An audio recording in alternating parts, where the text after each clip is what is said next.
ಸಿದ್ದರಾಮಯ್ಯನವರು ಪೂರ್ಣಾವಧಿ ಸಿಎಂ ಆಗಿರ್ತಾರಾ ಅನ್ನುವಂತಹ ಪ್ರಶ್ನೆ ಪದೇ ಪದೇ ಮೇಳೈಸ್ತಾ ಇದೆ. ಇದಕ್ಕೆ ಹಲವರು ಕೂಡ ಆಗಾಗ್ಗೆ ಸ್ಪಷ್ಟನೆ ಕೊಡ್ತಾ ಇರ್ತಾರೆ. 5 ವರ್ಷವೂ ಕಾಂಗ್ರೆಸ್ ಸರ್ಕಾರ ಸ್ಥಿರವಾಗಿಯೇ ಇರುತ್ತೆ, 5 ವರ್ಷವೂ ಸಿದ್ದರಾಮಯ್ಯ ಅವರೇ ಸಿಎಂ ಆಗಿ ಮುಂದುವರಿತಾರೆ. ಹೀಗಂತ ಮೈಸೂರಿನಲ್ಲಿ ಡಾಕ್ಟರ್ ಎಚ್ ಸಿ ಮಹದೇವಪ್ಪ ಮಾಧ್ಯಮಗಳಿಗೆ ಹೇಳಿಕೆಯನ್ನ ಕೊಟ್ಟಿದ್ದಾರೆ. ಸಿಎಂ ದಸರಾ ಉದ್ಘಾಟಿಸಲ್ಲ ಅಂತ ಅಶೋಕ್ ವ್ಯಂಗ್ಯವಾಡಿದ್ರು. ಇದೇ ವಿಚಾರವಾಗಿ ಅವರು ಪ್ರತಿಕ್ರಿಯೆಯನ್ನ ಕೊಟ್ಟಿದ್ದಾರೆ. ಅಶೋಕ್ಗೆ ಸಚಿವ ಎಚ್ ಸಿ ಮಹದೇವಪ್ಪ ಕೌಂಟರ್ ಕೊಟ್ಟಿದ್ದಾರೆ. ಕಾಂಗ್ರೆಸ್ ಹೈಕಮಾಂಡ್ ಅಲ್ಲ ಅಶೋಕ್ ಅವರು, ಅಶೋಕ್ ಕೇವಲ ವಿಪಕ್ಷ ನಾಯಕ ಅಷ್ಟೇ ಅನ್ನೋದನ್ನ ಅವರು ಮನದಟ್ಟು ಮಾಡಿಕೊಂಡ್ರು. ಅಶೋಕ್ಗೆ ಸಚಿವ ಮಹದೇವಪ್ಪ ಅವರು ಮುಖ್ಯಮಂತ್ರಿಗಳ ವಿಚಾರವಾಗಿ ಭವಿಷ್ಯವನ್ನ ನುಡಿದಿದ್ದಕ್ಕೆ ತಿರುಗೇಟನ್ನ ಕೊಟ್ಟಿದ್ದಾರೆ. Ashok is not a Congress High Command.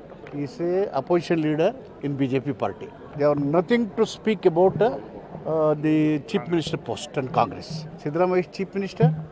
He will continue as Chief Minister. He will inaugurate Dasara. ಯಾರ್ಯಾರು ಯಾವ ಉದ್ದೇಶದಲ್ಲಿ ಹೇಳ್ತಾವೋ ಅದು ನನಗೆ ಗೊತ್ತಿಲ್ಲ. ಬಟ್ ಹೈಕಮಾಂಡ್ ಇದೆಯಲ್ಲ, ಸಿದ್ದರಾಮಯ್ಯನವರು ಮುಖ್ಯಮಂತ್ರಿ ಮಾಡಿದ್ದಾರೆ. ಶಾಸಕರ ಬೆಂಬಲ ತಗೊಂಡು ಸಿದ್ದರಾಮಯ್ಯನವರು ಮುಖ್ಯಮಂತ್ರಿ ಆಗಿದ್ದಾರೆ.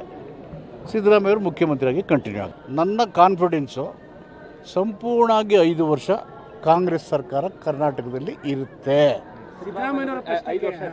ಸಿದ್ದರಾಮಯ್ಯವರು ಮುಖ್ಯಮಂತ್ರಿ ಆಗಿದ್ದಾರೆ, ಮುಖ್ಯಮಂತ್ರಿಯಾಗಿ ಮುಂದುವರಿಯುತ್ತಾರೆ. ಮುಖ್ಯಮಂತ್ರಿ ಸೀಟು ಒಂದೇ ಇರೋದು, ಅದು ಆಯ್ಕೆ ಮಾಡೋದು ಹೈಕಮಾಂಡ್ ಒಬ್ಬನ್ನೇ. ಅಭ್ಯರ್ಥಿಗಳು ಎಲ್ಲ ಇರ್ಬೋದು, ಸೀಟ್ ಇರೋದು ಒಂದೇ, ಆಯ್ಕೆ ಮಾಡೋದು ಒಬ್ಬರನ್ನೇ. ಅವರು ಆಯ್ಕೆ ಮಾಡಿದ್ದಾರೆ, ಆ ಸೀಟನ್ನು ಅವ್ರು ಕೊಟ್ಟಿದ್ದಾರೆ.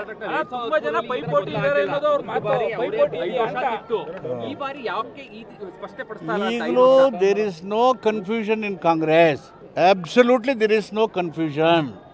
ಅಲ್ಲಿಗೆ 3 ತಿಂಗಳಲ್ಲಿ ಯಾವ ಕ್ರಾಂತಿನೂ ಆಗೋದಿಲ್ಲ ಕಾಂಗ್ರೆಸ್ ಒಳಗೆ ರಾಜಕೀಯವಾಗಿ. ಕ್ರಾಂತಿ ಪ್ರಜಾಪ್ರಭುತ್ವದ ಸಂರಕ್ಷಣೆ ಮತ್ತು ಸಂವಿಧಾನದ ರಕ್ಷಣೆಗೆ ಹೋರಾಟಗಳು, ಕ್ರಾಂತಿಗಳು ನಡೀತಾನೆ ಇರ್ತವೆ.